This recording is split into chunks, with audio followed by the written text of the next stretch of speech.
All right, Sydney Brown back again. We're going to talk now about the top 10 tips for participating in an anthology book.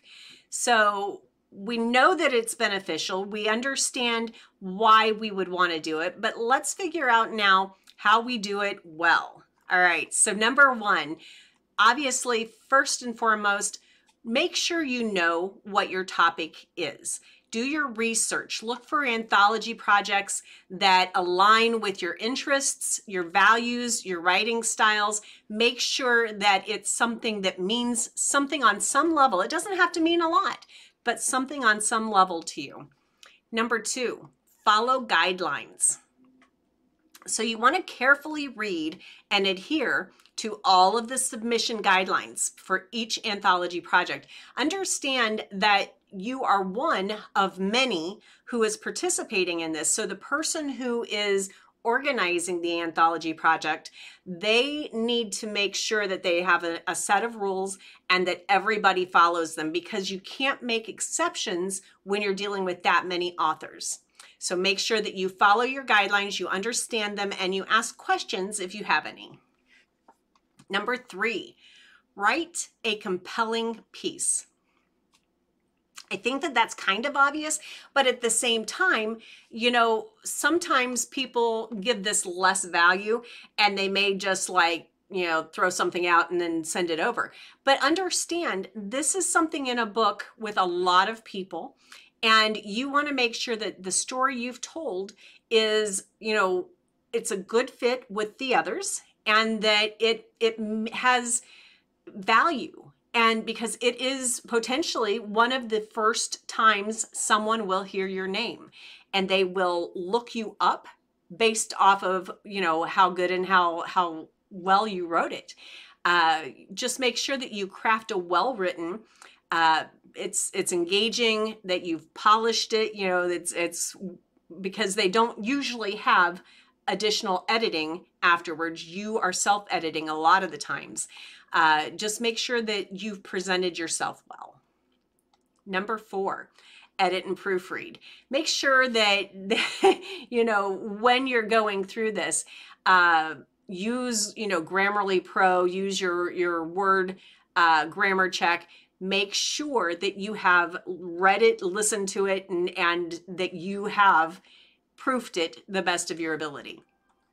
Number five, network with other contributors. Now, this is one of the biggest reasons to do an anthology, because you're networking, you're getting to meet other people in that same interest that you're doing your anthology in. So if it's about cancer survivors, you all have this journey in common, and it's important that you learn from each other and you get to know each other, you network, and you build those relationships. Number six, if there's a deadline, and there should be, meet the deadlines. Submit your work on time, be responsive to any request from the organization. There's going to be probably a bio that you'll need to write. You'll need to have your professional headshots potentially for your marketing, and obviously your piece that you're writing. So there's going to be various deadlines. Make sure you treat this with respect and that you meet your deadlines. Number seven, promote the anthology.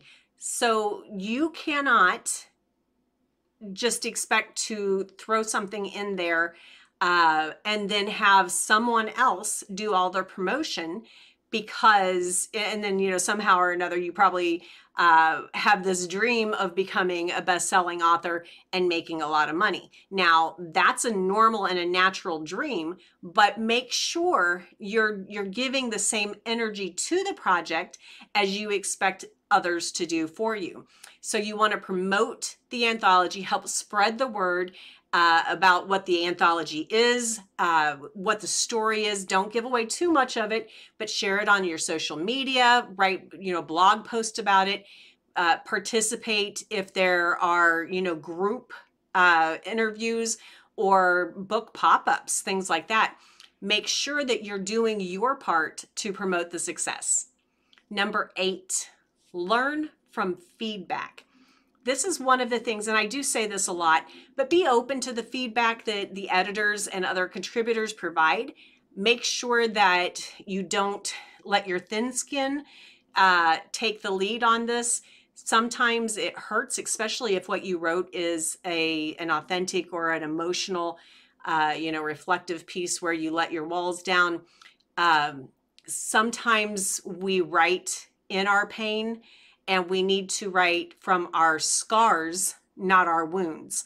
And I hope that makes sense. But if you're still in pain, then you want to write through it until you're not in pain about it anymore. And you give the contribution that you give is written from the scars where you've healed enough that you're not putting toxins and poison out into the world. You're able to write in a way that is helpful and not spewing. So sometimes people will give some feedback and say, can you try to soften that language down a little bit? Can you not be so playing the victim? And sometimes people don't know how to give feedback in a constructive way. And they may sting when they're trying to help, but they don't do very well with the feedback. So it's important that they do better, and you also learn to, not just be hurt, because you don't want to be hurt by it, but that you hear what they're saying or what they're trying to say, and then have that conversation. Say, well, are you saying that maybe I accused them of this too much, and just have that conversation back and forth until you understand what the feedback is and understand that it's given with a heart of helpfulness. Feedback doesn't always feel like helpfulness, but it almost always is. So just know that it's usually a helpful intention. Now, number 9, stay organized. And this seems really simple, but it can be, because if this project takes this much time in your whole big picture, you may not prioritize this as something really, really important. So you may forget and let this kind of hit the back burner. You don't want to do that. You want to keep track of your progress, of your commitment, and to make sure that you stay on track and that you're communicating with the coordinator and that you stay organized.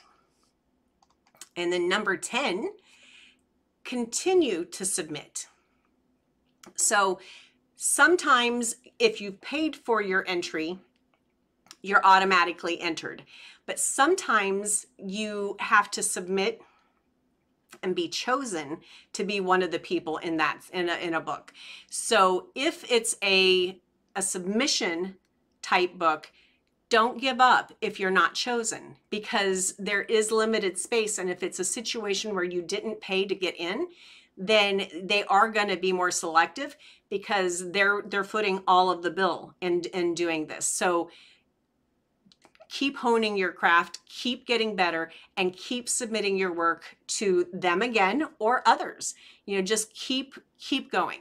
So there you have it, guys, the benefits and the tips of participating in an anthology book. Now, contributing to an anthology can be very rewarding, and it's an enriching experience. I've enjoyed doing it a lot. I have my own anthologies that if you're interested at all, feel free to reach out to me and I'll let you know what the next one is coming up. But it really does help a person enter into the realm of becoming a published author. It gives you the experience in a non-overwhelming atmosphere with good energy, and it usually is a really great experience.